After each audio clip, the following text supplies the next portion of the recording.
Olá, meu amigo. Hoje é terça-feira e terça-feira é o dia de a gente relembrar alguns acontecimentos, algumas mensagens que fizeram história na Quírios.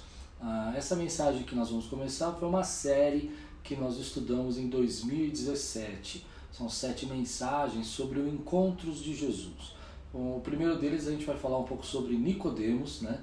E vamos dizer um pouco sobre aquele encontro que Jesus tem com Nicodemos, sobre a necessidade de nascer de novo, né? Isso foi muito importante, um dos momentos mais significativos, um dos encontros que mais revelam ao caráter da missão de Jesus. Então convido você a compartilhar, a participar conosco dessa série e estar lembrando aí de algumas coisas que aconteceram. Se você é novo naquilo, se você chegou há pouco tempo, isso é muito legal para você saber um pouquinho da nossa história e também conhecer um pouquinho das mensagens que fizeram história para nós. Que Deus abençoe sua vida e que você possa aí alegrar seu coração com essa mensagem. Não esquece de compartilhar, não esquece de dar seu like depois, porque isso ajuda bastante ao YouTube distribuir a mensagem e levar o nosso canal para frente. Deus abençoe, tudo quanto fizer prosperará.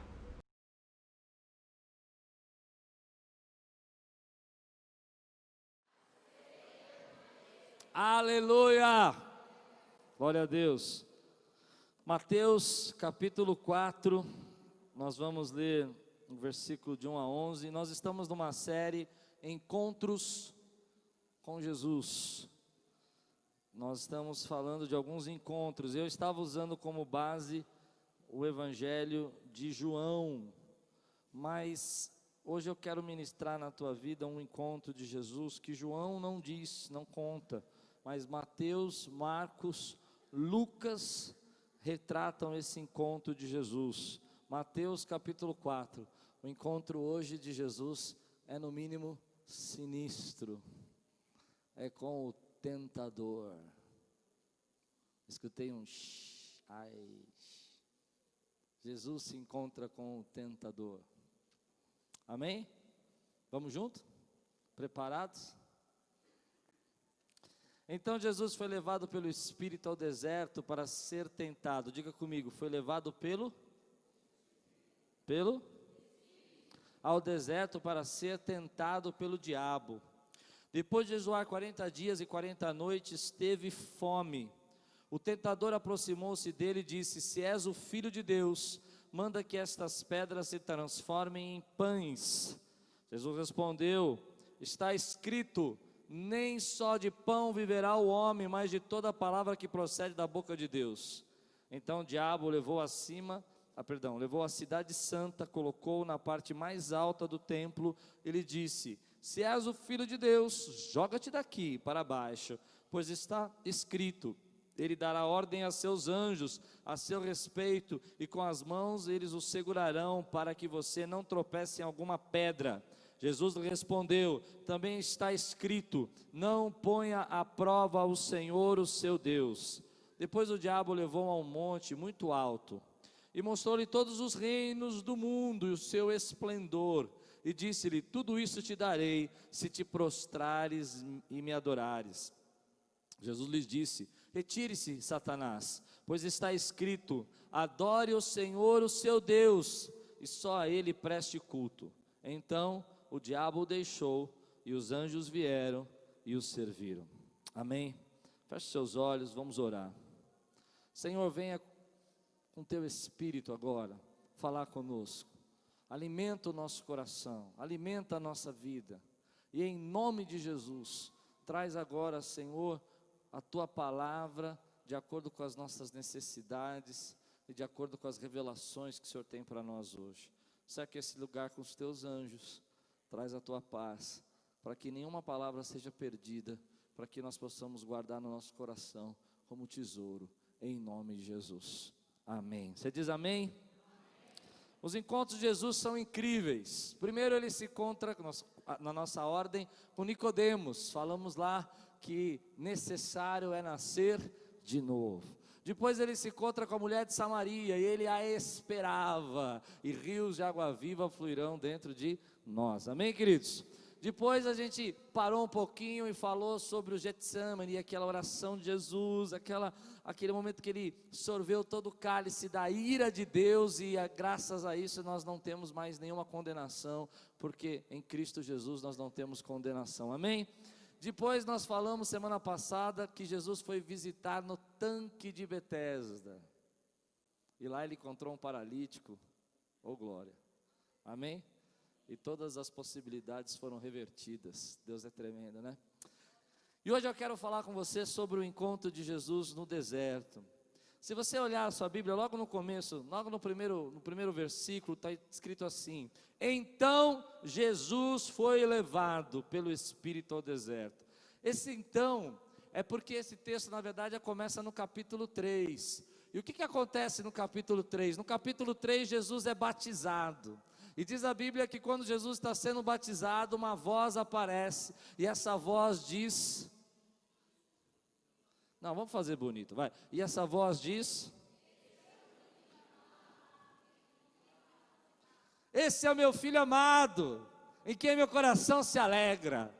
Essa voz diz isso, e a Bíblia diz, então, logo depois disso, imediatamente após, Jesus é levado para o deserto, e é levado pelo Espírito, e no deserto ele começa um jejum de 40 dias e 40 noites, e nesse jejum, depois de 40 dias e 40 noites, ele teve fome. É nessa hora que ele está debilitado, é nessa hora que o físico, a parte humana de Jesus está debilitado. A Bíblia está dizendo fome, no sentido como ele chegou ao seu limite, ele está no seu limite, ele chegou ao seu máximo, ele não tem mais como suportar aquilo, ele tem fome, e porque ele tem fome, ele está debilitado, ele está no deserto, jejuando, sua guarda baixou, sua força diminuiu, se aproxima o tentador. E não é assim? Quando a nossa guarda está baixada, quando a gente se sente um pouco enfraquecido, debilitado, é nessa hora que o tentador se aproxima. Verdade ou não? É nessa hora que você fica mais vulnerável. Ele vai falar. Interessante que essa palavra se aproxima, me incomodou muito, e eu fui procurar até no grego. Fazia tempo que eu não fazia isso, eu fui dar uma olhada no grego que está escrito aqui. E no grego não é bem a palavra aproxima-se, mas é vem o tentador, vem, ele vem, ele vem. Quando você está debilitado, ele percebe que você está enfraquecido, aí ele vem. Aí é o momento que ele quer vir sobre você. E ele vem com uma questão muito simples. Ele vê Jesus enfraquecido, ele vê Jesus debilitado, Jesus com fome, e ele diz assim: se és,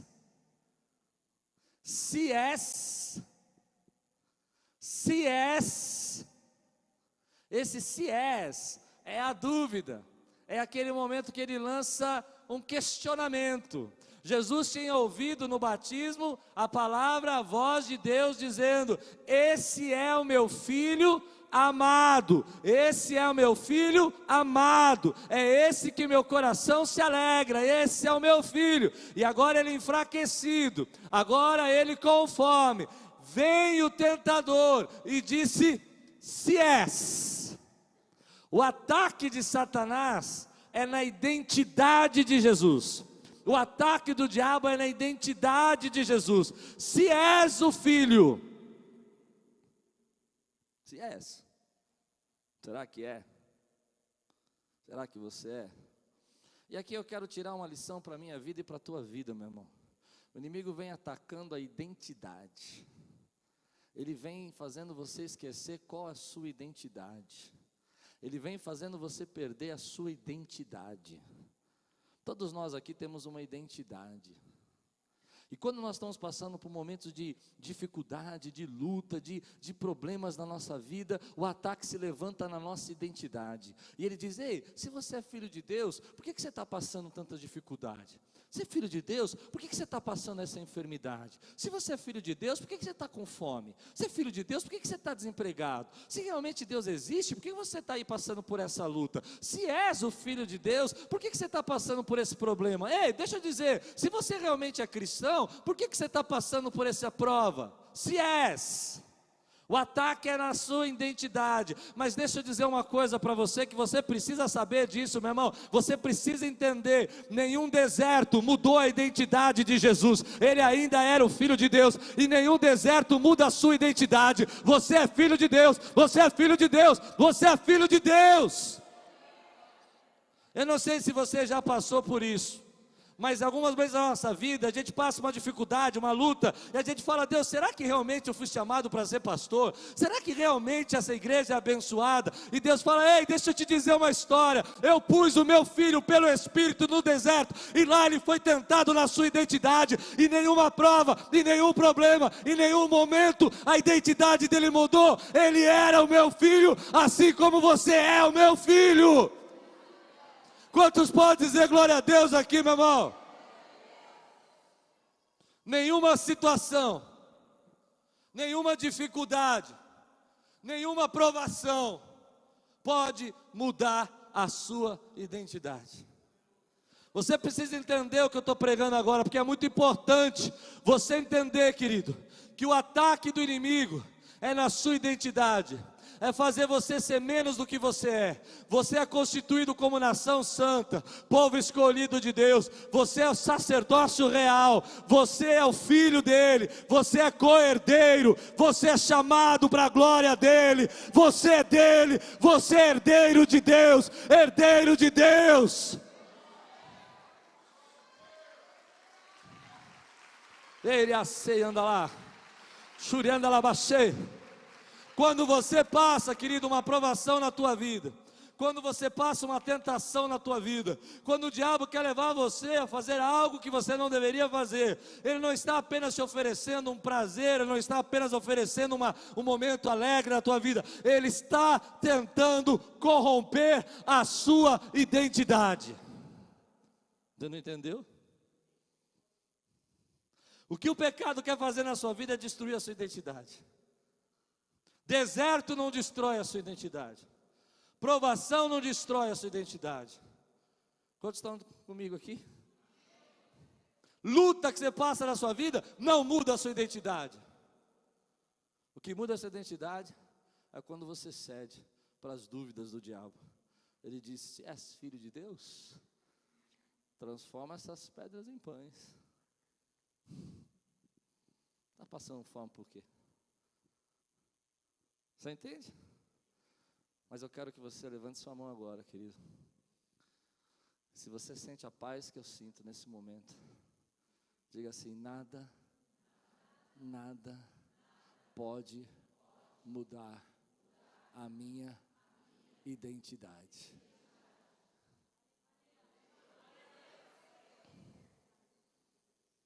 Eu não sei o que você anda dizendo a respeito da sua própria identidade para você.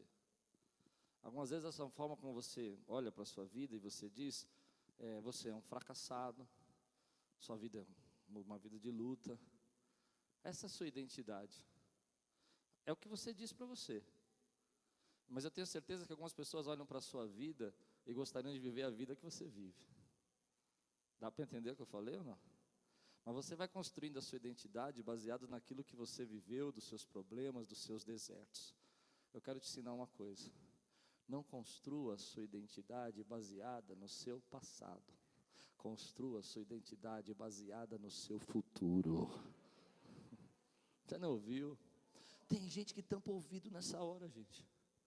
Você está construindo a sua identidade baseada nas coisas que você viveu no passado, nos desertos que você enfrenta, nos problemas que você está passando. Eu desafio você a construir a sua identidade baseada no seu futuro. No seu futuro você vai estar do lado do Rei dos Reis, Senhor, que vive e reina para sempre.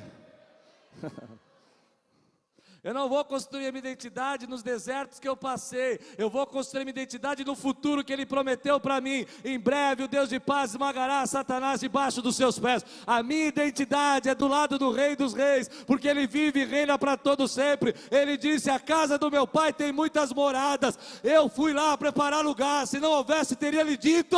Essa é a sua identidade. Tua identidade é de filho.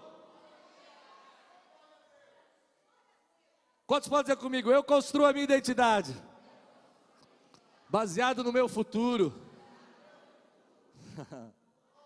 Quantos podem aplaudir o Senhor, dar um brado aqui?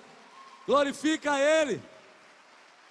Você está construindo sua identidade baseada no deserto. Jesus está construindo a identidade dele baseada na ressurreição. Eu gosto desse barulho, gente, quando vocês dão glória, quando vocês glorificam. Eu quero ver essa igreja aqui, sabe aquelas igrejas americanas, sabe? Eu me sinto nessa hora aqueles pastor, o Marrom é meu amigo, vai entender. Aqueles pastores, sabe entender? Não preciso nem terminar, né? Eu me sinto assim.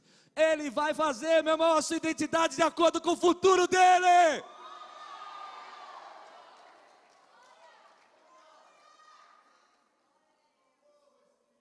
Mas é nessa hora que você está no deserto que ele vem e se aproxima. E ele vem e fala: ei, se você é o filho de Deus, por que você está passando isso aí? Fala para mim. Não é nada. É nada, não é assim? Não adianta você servir a Deus, adianta você adorar. Então o diabo vem aqui agora, presta muita atenção. Nessa hora você não pode desviar. Foca em mim. Amém? Foca em mim. O diabo vem até Jesus e fala assim: eu vou dizer para você como é que é um filho de Deus. Quem vem dizer isso agora é o... Diga aí, tem gente que tem até medo de falar. Fala: diabo, sai, cruz credo. Não, cruz credo não, irmão, é em nome de Jesus que sai. Essas piadas eu estava indo tão bem, né? Estava pregando direitinho, não estava, pessoal? Aí, mas presta atenção, o diabo vai dar uma explicação para Jesus, vai dar uma aula. Como é que é um filho de Deus? Ele diz: se és o filho de Deus, transforma pedras em pães. O diabo vai dizer o seguinte: na ideologia do diabo, um filho de Deus é aquele que transforma pedras em pães. Não passa necessidade, não passa vontade. Viu, quer, pegou, é dele. Vive como um filho de Deus. Essa é a ideologia do tentador. Para ele, o homem que é filho de Deus é um transformador de pedras em pães. Dá para entender essa expressão? Aonde tem problema, ele vai lá, resolve, ele faz, ele é o filho de Deus. Essa é a visão dele. Segundo, ele diz: se és o filho de Deus, levou Jesus ao cume do templo e disse: pula daqui e mostra para que você veio. Os anjos vão vir, eles vão voando. Uau, imagina essa cena, Jesus caindo, os anjos pegam ele, levantam e todo mundo diz: uau. Ele está dizendo assim: se você é um filho de Deus, você deveria viver todo o sucesso, toda a glória, toda a honra que você puder viver, mostrar para que veio. Aliás, assim, se você é um filho de Deus, as pedras não podem fazer você tropeçar, o universo conspira ao seu favor. Era uma piada essa parte aqui, mas lembre que você vai ouvir muitas vezes essas coisas no púlpito, e isso quem está falando é o diabo. Eu não consigo entender isso. Porque quando o diabo está apresentando o Filho de Deus, ele está dizendo assim: olha, ele não tem problema, ele não passa vontade, ele não passa necessidade. Por que ele está passando por um deserto? Ele não passa por deserto. Se és o Filho de Deus, você precisa fazer tudo, e tudo que você fizer vai ter que sempre ser o melhor. Você nunca vai ter um problema na sua vida, certo? E depois ele leva, e nessa hora foi a hora que mais me chamou a atenção, porque ele não fala mais se és um filho de Deus, ele fala: tudo isso eu te darei, e mostra os reinos, a glória, se prostrado me adorar. Então a terceira coisa é o seguinte: se você é um filho de Deus, de acordo com o diabo, você tem que ter todo o sucesso, toda a riqueza, todo o poder, nenhum mal pode vir na sua vida, porque você é um filho de Deus. Entende isso? Você precisa ter todo o conforto, toda a segurança, todo o controle. Conforto, segurança, controle, segurança, sucesso, controle e segurança. Assim é um filho de Deus. Isso não faz muito sentido, querido, porque eu quero contar uma história que eu li essa semana. De acordo com essa lógica do inimigo, eu li uma história essa semana que falou muito do meu coração. Um pastor foi pregar em Bangkok, e ele queria tinha um amigo de infância lá que era missionário. Mas ele não conseguiu nem encontrar esse amigo. Ele parou o avião e falou, quem sabe dá tempo de eu ver esse meu amigo de infância. Disse que era um homem muito usado por Deus, ele queria ver, esse pastor queria ver. Para surpresa dele, quando ele desceu do avião, estava o amigo dele esperando ele. E ele falou, como é que você sabia que eu vinha? Ele falou, eu descobri que você vinha, eu viajei numa cidade do interior, fui lá buscar. E eles foram para o hotel, e eles jantaram, e no hotel eles começaram a falar da vida, das missões, da obra, e aquele pastor missionário diz assim, eu vim aqui para me despedir de você. O pastor olhou, como assim? É porque Deus já me falou que Ele vai oferecer a minha vida como sacrifício de louvor. E essa é a última vez que a gente se vê. Se abraçaram, foram embora. 2 meses depois, ele está pregando, sai da igreja, recebe um tiro. Ele era filho de Deus. Para alguns, se ele fosse filho de Deus, tinha que ser mais ou menos como um filme Matrix, né? Ele fazia assim, tchá, a bala parava. Não é assim? Mas ele foi um filho de Deus? Foi um filho de Deus? O que define que você é um filho de Deus, Jesus vai dizer para nós. Às vezes a sua luta, a sua batalha é na sua identidade. Porque você esquece o que é um filho de Deus. Filho de Deus não é o número da sua conta bancária. Filho de Deus não é a quantidade de bênçãos que você recebe, a quantidade de desejos que você realiza. Ser filho de Deus não é isso. Jesus diz assim, deixa eu explicar para você o que é um filho de Deus. Satanás diz, filho de Deus é quem tem todos os seus desejos realizados, transformador de pedras em pães. Jesus diz, nem só de pão viverá o homem, nem só de desejos realizados viverá o homem, mas de toda a palavra que procede da boca de Deus. Escute, de todas as maneiras que Deus escolheu se revelar ao homem, e de todos os atributos que Deus tem, amor, paz, graça, alegria, sabedoria e conhecimento, Ele escolheu se revelar através da sua palavra. No princípio era o verbo estava com Deus, e Ele manifestou a sua palavra. Cristo é a palavra encarnada. O Filho de Deus é aquele que tem a palavra dentro do seu coração, aquele que tem Cristo dentro da sua vida. É isso que te faz um filho de Deus. Não é a sua conta, não é o seu deserto, não é a sua luta, é a palavra que habita dentro de você. No princípio era o verbo estava com Deus, o verbo habitou entre nós, e vimos a sua glória, como a glória do unigênito do Filho de Deus. Sua palavra. Quantos podem dizer amém, querido? Eu não estou dizendo que Deus não tem sucesso, eu não estou dizendo que Deus tem bênção, mas não é isso que te define filho de Deus. O que te define filho de Deus é que você tem a palavra dele, você tem Cristo Jesus dentro do seu coração, e se você tem, dá um brado, glorifica, porque é filho. Querido, eu posso estar do lado de um pastor de uma igreja muito grande, e posso estar ao lado de um pastor de uma igreja muito pequena. Preste atenção, o que define se ele é filho de Deus não é a quantidade de membros que ele tem na igreja, mas é a palavra que habita dentro dele, Cristo Jesus. Quantos creem? Mas todo dia você é pressionado, todo dia você passa por luta. Se és filho de Deus, transforma a pedra em pão. E você fala, mas... E Jesus fala, fique tranquilo. Não é o deserto que te define, é a minha palavra que define você. É a palavra que arde dentro de você. E a palavra é Cristo.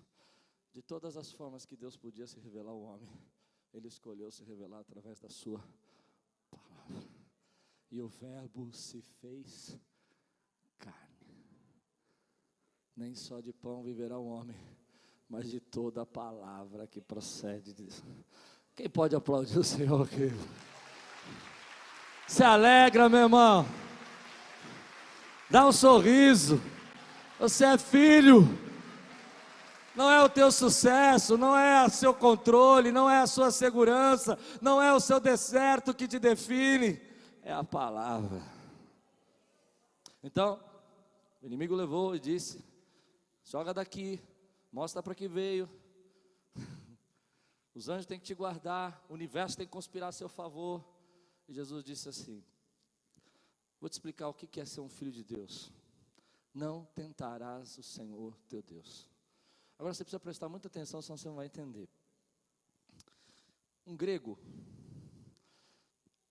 definia o seu conhecimento e a sua razão por meio da lógica, certo? A forma como ele entendia era lógica. Mais ou menos como o inimigo está fazendo. Ele está dizendo assim: bom, se você é filho de Deus, você não tem que passar necessidade, você não tem que passar aprovação, você não tem que passar dificuldade. Não é lógico? Dá para entender? Amém? Essa foi a parte que eu mais achei que a gente não ia, sabe, fluir. Mas está fluindo. Amém? Porque é lógico. Se eu sou um filho de Deus, eu não tenho que passar aprovação. Não é lógico? Se eu sou um filho de Deus, eu só tenho que viver de vitória em vitória, não tem luta. Não tem, não é assim? Não é lógico? Mas o hebreu, ele não entende dessa maneira. O hebreu entende que o conhecimento verdadeiro, a razão verdadeira, se dá pela obediência. O que te torna filho não é o cartão de crédito do teu pai, mas é como você obedece a ele. Quantos entenderam o que eu estou pregando aqui, meu irmão? O que te torna filho é a sua obediência. O que te torna filho é que você deseja obedecer. E as bênçãos de Deus se manifestam depois aos obedientes, meu irmão. Qualquer um pode pegar o meu cartão de crédito e gastar aqui, meu irmão. Qualquer um, mas não quer dizer que é meu filho. Filho é aquele que obedece. Filho é aquele que compra a briga do pai e diz: esse é meu pai, ele mandou, eu vou fazer. O que te torna filho é que você é obediente a Deus. E aqueles que são obedientes, dêem glória a Deus, porque isso é o sinal de filho. Jesus contou a seguinte parábola, viu? Um pai que tinha 2 filhos. Um desejou que ele morresse: me dá minha herança e vou gastar tudo que você tem. É filho? Não é filho. O outro está dentro de casa reclamando para viver, falando mal do pai: sou escravo na sua casa. É filho? Não é filho. O filho é quando ele se arrepende e volta e diz: meu pai. Os que moram aqui nessa casa são mais abençoados. Eu quero viver embaixo da tua graça. Esse é filho. O que te torna filho é o desejo que você tem de obedecer, meu irmão. É o desejo que você tem de servir a Deus. Diga glória a Deus por isso, meu irmão. E aqui é uma chave para você. A maneira como Deus ensinou na sua palavra que nós nos tornamos filhos abençoados de Deus é que primeiro nós obedecemos e depois nós vemos os milagres. Primeiro nós obedecemos, depois nós vemos a resposta. Primeiro nós obedecemos, depois Deus manda os sinais. A Bíblia diz, olha que interessante, Moisés disse: Senhor, como saberei se tu estás comigo? Ele disse: vai, busca o meu povo, liberta ele do Egito, trará ele aqui e nesse monte adorará. E o sinal é esse: você vai trazê-lo aqui e vai adorá-lo aqui. Escute, só vem o milagre, só vem a recompensa depois da obediência. Esse é o sinal do filho. O que te torna filho é a obediência, não o sucesso, não os sinais. Quantos filhos de Deus estão nessa igreja hoje? Digam amém, querido. Escute, quanto você já suportou, quanto você já passou. Quantas vezes você já deu de cara com Satanás, dizendo: se és o filho de Deus, por que está passando essa necessidade? E você não entendeu, e a resposta está aqui: és um filho de Deus, porque tinha a palavra dentro do coração, que é Cristo Jesus, e tinha obediência dentro da sua vida. Você pode dizer amém? Terceiro sinal de Jesus. Por que nós somos filhos? Porque ele diz assim: me adore e eu vou te dar tudo isso aqui. E Jesus diz: não, um filho não adora outros deuses, o filho adora o pai. Somos adoradores de Cristo Jesus. O que torna filho, aqui nessa igreja aqui, é muito fácil saber que somos filhos, porque se eu disser adore ao Senhor, vai começar um barulho aqui, um movimento de glória, porque os adoradores de Deus aqui começam a adorar o Senhor, porque são filhos dele, porque recebem a bênção de Deus, e recebem os milagres de Deus por meio da obediência, e recebem a palavra de Deus, e sabe que a palavra de Deus está fervendo dentro do coração. Você é um adorador, meu irmão, adore a Ele. O que nos torna filho não é, querido, as bênçãos materiais. O que torna filho é que só a Ele adoramos. Não há outro Deus além de Ti. Não há outro nome pelo qual importa que sejamos salvos. A Ele a honra, a Ele a glória. Por Ele e para Ele são todas as coisas. Os adoradores que são filhos aqui, fiquem de pé, glorifiquem ao Senhor. Vivam nessa bênção de Deus, vivam nessa obediência. Santo Deus!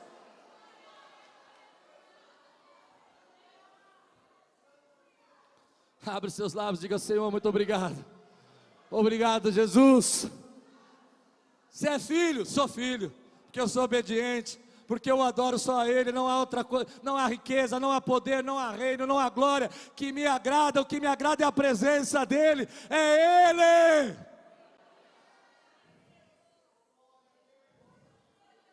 Levante sua mão e diga: Senhor, obrigado, porque eu sou filho, sou herdeiro, e pela obediência eu vejo os meus milagres. Quantos podem aplaudir o Senhor aqui e dizer glória a Deus, meu irmão?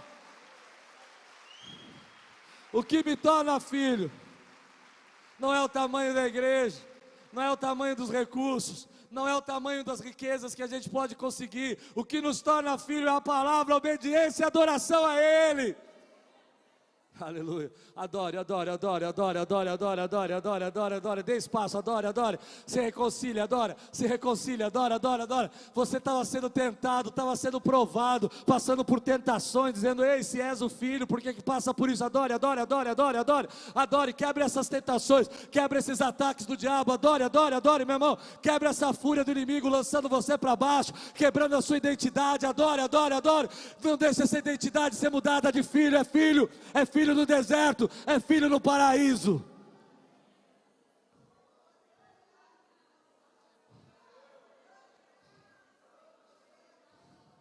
Aleluia. Somos tentados, meu irmão. E sabe que o Espírito fala comigo que algumas pessoas estão sendo tentadas agora. O diabo não tentou só no deserto, ele tentou também no paraíso. Gênesis capítulo 3, versículo 6. E a mulher olhou e viu que o fruto era agradável aos olhos, bom ao paladar e bom para dar conhecimento do bem e do mal. Sucesso, controle, desejo. Sucesso, controle, desejo, desejo, sucesso, controle, poder, poder, sucesso, controle. No paraíso também. Mas o que torna filho no paraíso também é a palavra, é a obediência e adorar o Senhor. Quantos podem aplaudir o Senhor aqui, querido? Você está sendo tentado no paraíso ou no deserto, meu irmão? Essa é a tentação matricial de Deus. Essa é a tentação matricial da palavra de Deus. Você entende isso?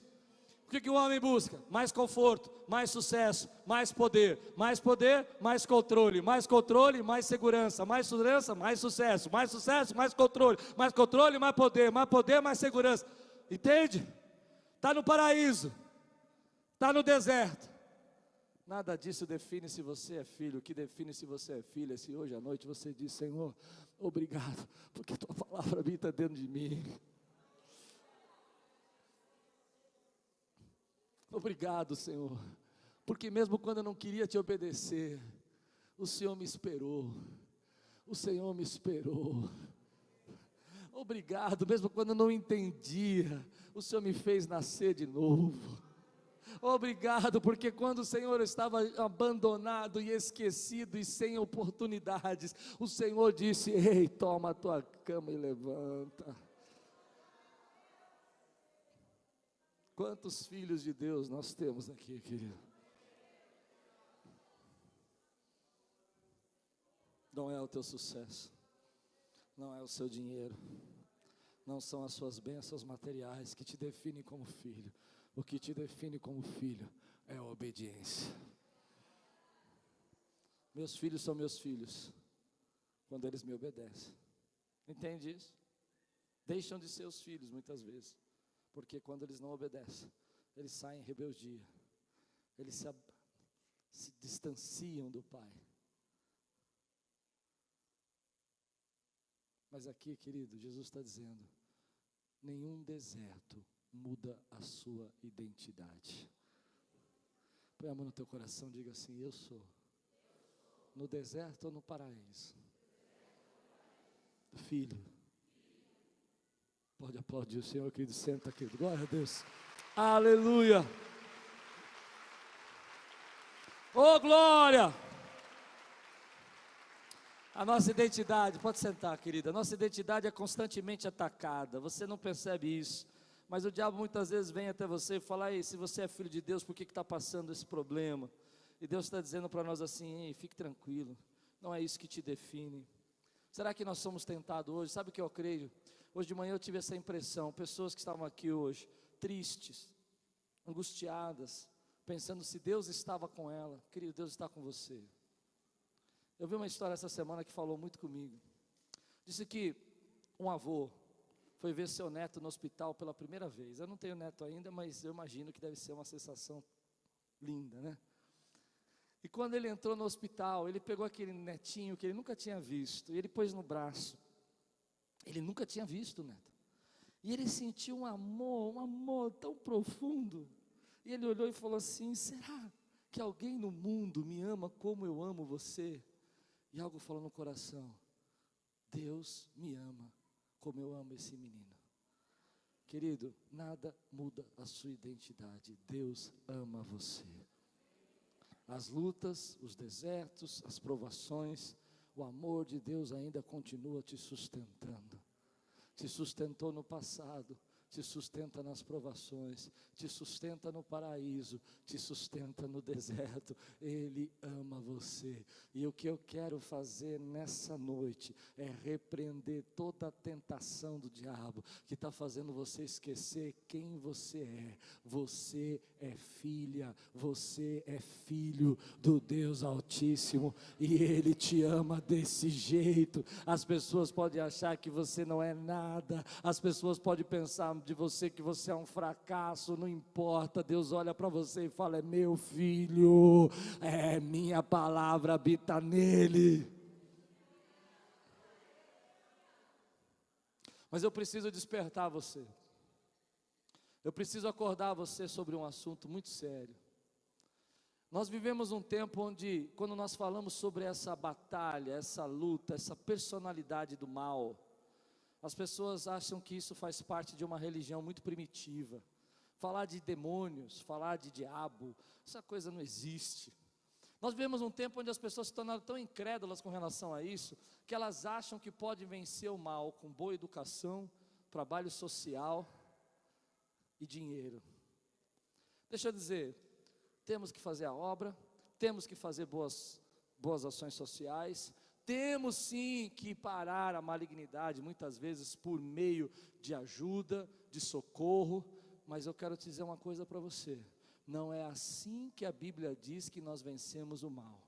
Nós vencemos o mal por Ele, por Jesus. É Ele, querido. A Bíblia diz em Romanos 16:19: em breve o Deus de paz esmagará Satanás debaixo dos seus pés. Em breve o Deus de paz esmagará Satanás debaixo dos seus pés. Não seja ingênuo.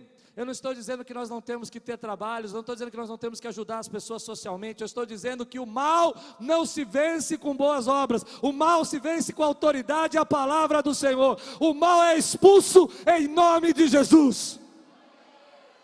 Algumas pessoas acham que vão vencer o mal se melhorarem a sua educação, vão vencer os seus problemas de casamento, se eles resolverem o seu problema de educação financeira. Deixa eu dizer, tudo isso é útil, é importante, o diabo muitas vezes entra por aí também, mas há uma coisa que você precisa entender: está acontecendo uma batalha espiritual, há uma batalha. A Bíblia diz que as trevas se levantam. Meu irmão, deixa eu contar uma coisa para você, responda essa pergunta para mim: você crê que Jesus se encontrou com Nicodemo? Quem crê, diga amém. Você crê que Jesus se encontrou com a samaritana? Diga amém. Você crê que Jesus foi no tanque de Betesda? Diga amém. Agora eu lhe pergunto, você crê que Jesus foi ao deserto e viu a Satanás e foi tentado por uma personalidade maligna? Entendeu? Nós conseguimos crer que a samaritana ele encontrou. Mas muitas vezes nós não entendemos, querido, que há uma batalha sendo travada. É evidente que nós precisamos de boa educação. É evidente que nós precisamos ajudar socialmente as pessoas. Mas nós não podemos ser ingênuos, querido. C.S. Lewis falou mais ou menos assim: a igreja que pode fazer o maior serviço para o diabo é parar de acreditar que o diabo existe. Parafraseei by Klaus Piragini, que eu não lembro a frase toda. Você entendeu ou não? O quê? Quando você começa a perceber e achar que a sua luta é só intelectual, é só cultural, é nessa hora que você fica fraco. Porque a tua batalha muitas vezes só vai ser vencida se você usar a autoridade que há no nome do Senhor Jesus. A sua batalha só é vencida se você se posicionar espiritualmente e dizer: ei, eu sou filho de Deus. É tão interessante isso, porque a gente acha que os outros podem estar passando por uma batalha, mas a gente não. Não é? Os outros podem estar passando uma batalha, mas eu, não, não é uma luta contra a minha identidade de filho. Na verdade, isso é para você, pastor. Eu na verdade, estou assim, estou num momento mais intelectualizado. Está entendendo? Não, sabe, essa preguiça que eu estou de orar, isso aí é normal, porque eu estou numa fase onde eu estou vendo outras coisas. É filho? Filho obedece, filho tem a palavra. Filho adora. É filho? Filho obedece, filho tem a palavra, filho adora. Dá para entender isso que eu estou dizendo? Eu vi uma história que fala tudo. Hoje eu quero entregar tudo e sair daqui vazio, posso? Amém? Entregar tudo e ir embora para casa. Eu falei, entreguei tudo. Isso é tão interessante como a gente gosta de falar para os outros. Não, você precisa ter uma vida santa. Você precisa ter santidade. Na verdade, eu estou aprendendo, eu estou vivendo. Dá para entender? Mas quando a santidade é contra você, você também não gosta. Quer ver o exemplo que eu vou te dar? Saiu no jornal da Itália uma história muito interessante. Disse que um homem maligno até, gostava de promiscuidades, gostava de ir em bordéis. Pronto, falei. E ele se gabava disso, se vangloriava. E quando as pessoas disseram para ele: olha, isso tem direito à tua vida. Entende o que eu estou dizendo? Anda na retidão, ser santo. Isso não é para mim. Isso não é para mim. Então um amigo dele falou assim: olha, deixa eu dizer uma coisa para você. Abriu um bordel perto da sua casa, é maravilhoso. Ele falou: é mesmo? Vou lá. E ele foi. E quando ele chegou lá, forte, né? Quando ele chegou lá, ele falou que era a moça mais bonita daqui. E trouxeram uma moça. Quando a moça abriu a porta, era a esposa dele. Era a esposa dele. A santidade é para os outros, não para mim.